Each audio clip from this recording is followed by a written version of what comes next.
Ladies and gentlemen, welcome to Chanel Jasmine, the best novel Chanel for romantic stories. Hai guys, selamat datang di channel Jasmine, channel terbaik untuk menyimak novel-novel romantis. Mohon dukung channel ini dengan subscribe, like dan share video-video yang ada di channel ini. Terima kasih.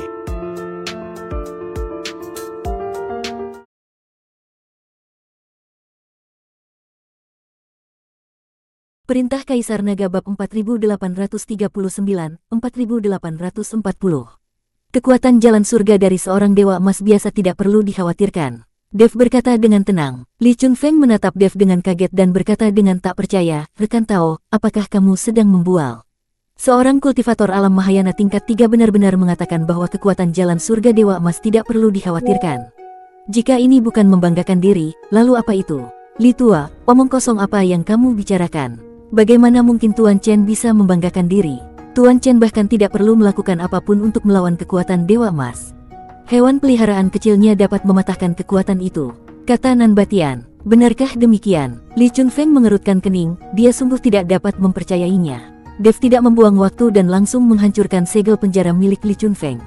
Wah, pikirkan baik-baik, binatang penelan langitku tidak akan keluar kapanpun kamu mau. Jika hukuman dewa datang dan binatang penelan langitku tidak muncul, bisakah kamu melawannya sendiri? Raja Iblis Awan Merah bertanya. Ketika Dev mendengar ini, dia langsung menghentikan apa yang sedang dilakukannya dan ragu-ragu sejenak. Tuan Chen, Li Tua itu tidak mempercayainya. Bisakah kamu menunjukkan kepadanya cara melakukannya? Nan Batian mendesak. Benar, lagi pula aku tidak begitu percaya, kata Li Chunfeng. Kita coba saja. Setelah Dev selesai berbicara, dia menekan telapak tangannya langsung ke tanah, dan seketika itu juga segel penjara muncul, dengan garis-garis merah yang sama, dan darah Li Chunfeng mengalir di dalamnya. Dev menggunakan metode yang sama untuk membuka segel penjara Li Chunfeng. Li Chunfeng hanya merasakan sebuah kekuatan menghilang dalam tubuhnya dalam sekejap, dan kemudian kesadaran spiritualnya memasuki tubuhnya, dan dia menemukan bahwa segel penjara di tubuhnya telah hilang. Benar-benar rusak, dan aku bebas. Li Chunfeng melompat kegirangan, bagaikan anak kecil. Dia berpikir dia akan terjebak di tempat ini seumur hidupnya, tapi dia tidak menyangka akan bisa lolos. Baginya, ini adalah kesempatan besar. Terima kasih, Tuan Chen. Li Chunfeng membungkuk hormat pada Dev. Jangan bersikap sopan, senior. Aku memberimu kebebasan, dan kamu akan melayaniku selama 300 tahun. Ini pertukaran yang setara, kata Dev. Li Chunfeng menganggukkan kepalanya, meskipun aku akan melayani Tuan Chen selama 300 tahun, aku tetap harus berterima kasih. Tuan Chen dapat dianggap sebagai orang tua keduaku. Senior, kamu terlalu sopan. Dev melambaikan tangannya dan bertanya, Senior, aku ingin tahu apakah kamu sama dengan Senior Nan Batian, dan kekuatanmu juga telah dibatasi. Ya, kekuatanku saat ini kurang dari 30% dari kekuatan puncakku. Jika aku berada di puncakku, bahkan jika Tuan Chen sangat berbakat, kamu tidak akan mampu menghalangi pedangku.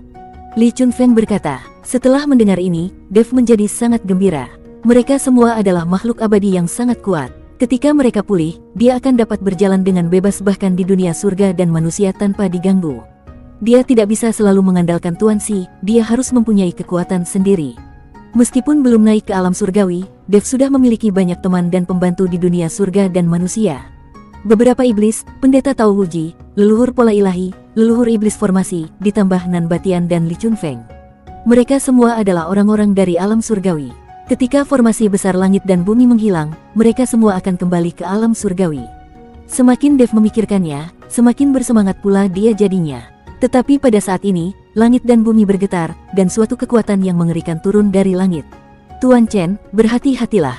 Hukuman dewa akan datang. Li Chunfeng mengingatkan dengan keras. Semua orang mundur. Bagaimanapun, ini adalah kekuatan jalan surga dewa emas. Tidak ada yang berani melawannya. Melihat hal ini, Dev mengaktifkan tubuh emasnya yang tidak dapat dihancurkan, dan energi spiritual melindungi tubuhnya.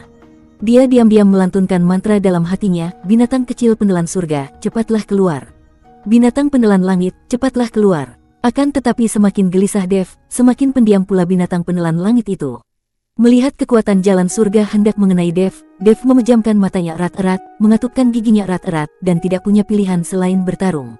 Boom! Akhirnya, kekuatan surga membombardir Dev, dan pada akhirnya binatang kecil penelan langit itu tidak muncul. Disertai ledakan dahsyat, seluruh gunung rata dengan tanah dan sosok Dev pun lenyap. Sebuah lubang besar sedalam 100 meter telah muncul di tempat Dev berdiri. Dev. Melihat ini, Lin Keting bergegas maju dengan cemas. Namun, dia dihentikan oleh dua saudara perempuan Hong Yao dan Lan Yao. Jangan maju, dengan kekuatanmu, kamu akan menjadi abu bahkan sebelum kamu sempat mendekat. Nan Batian dan Li Chunfeng juga menatap mereka dengan kaget. Ini, Li Chunfeng melirik Nan Batian. Apa yang terjadi? Nan Batian juga bingung. Kamu tadi bilang bahwa dia tidak membual, kenapa sekarang jadi seperti ini? Li Chunfeng bertanya. Bagaimana aku tahu? Sepertinya tidak benar. Nan Batian menggaruk kepalanya. Apakah kamu ingin pergi dan melihatnya? Tanya Li Chunfeng. Kekuatan surga belum berakhir, bisakah kamu menahannya? Kata Nan Batian. Tidak bisa, aku juga tidak bisa. Tunggu saja. Li Chunfeng menyerah untuk pergi melihatnya. Pada saat ini, raungan naga tiba-tiba terdengar, dan kemudian cahaya keemasan muncul dari lubang sedalam 100 meter. Terlihat sebuah lonceng besar yang memancarkan cahaya keemasan perlahan melayang keluar dari lubang yang dalam. Di sekitar lonceng emas itu, seekor naga besar melayang-layang. Namun, tubuh Dev tidak terluka karena lonceng besar itu. Harta karun apa ini? Nan Batian terkejut. Benda ini dapat menahan kekuatan Dewa Emas. Benda ini adalah benda suci. Li Chunfeng juga membelalakan matanya, wajahnya penuh ketidakpercayaan. Wus! Saat lonceng berpola naga itu mengeluarkan suara mendengung, kekuatan surga pun lenyap seketika.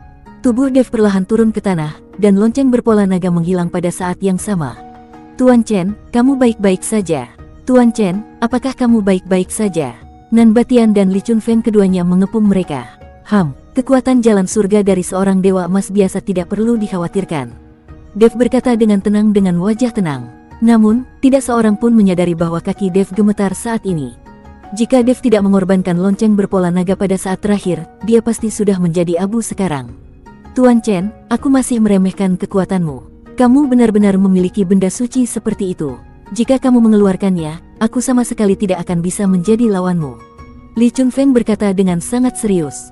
Dev tersenyum dan berkata, aku masih menyimpan beberapa benda seperti ini di cincin penyimpananku.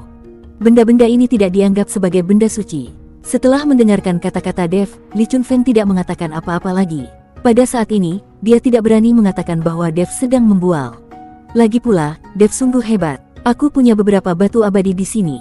Gunakan batu-batu itu untuk memulihkan kekuatanmu. Meskipun batu-batu itu tidak dapat membantumu kembali ke puncak kekuatanmu, batu-batu itu tidak akan mengurangi kekuatanmu lebih jauh.